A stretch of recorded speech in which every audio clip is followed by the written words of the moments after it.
ইদানিং সন্ধ্যাবেলা আমার এটা সেটা খাইতে ইচ্ছে করে। যেহেতু হোমমেড ফুড বিজনেস নিয়ে কাজ করি, ডেলিভারি দিতে সন্ধ্যাবেলা বের হয়ে যাই, তখন রাস্তায় যে দেখি চোখের সামনে সেটাই খাইতে মন চায়। জামাই মাঝে মাঝে এটা নিয়ে খুব বকা দেয়, কিন্তু আমার কিচ্ছু যায় আসে না। তো সেদিন বড় স্টেশন থেকে পিঠা খেয়ে আসার পথে খুব চা খাইতে মন চাইতেছিল। সন্ধ্যার সময় বের হইলাম, চা খাবো না এটা কি হয়, নদীর পাড়ে খুবই ঘাটলায় বসে চা খাইতে মন চাইতেছিল, কিন্তু আশেপাশের দোকানে কোনো মালাই চা ছিল না। পরে চলে আসলাম আলামিন স্টোরে ভাইয়ের চা।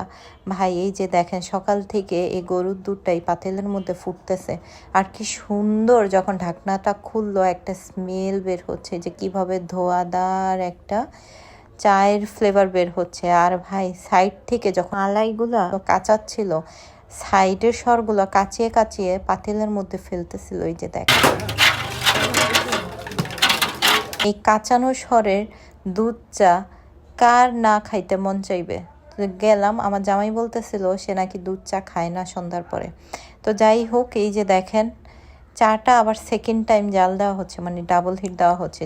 চায়ের টেস্টটা আরও বেড়ে যাচ্ছে। বসে বসে এই যে ধোয়ার দিকে তাকাচ্ছিলাম, এই যে দেখেন ফাইনালি চাটা ভাই এত মজা ছিল। শীতের সন্ধ্যাবেলা, হালকা হালকা শীত, সাথে 1 কাপ ধোয়া ওঠা মালাই দুধের চা, জাস্ট জমে ক্ষীর।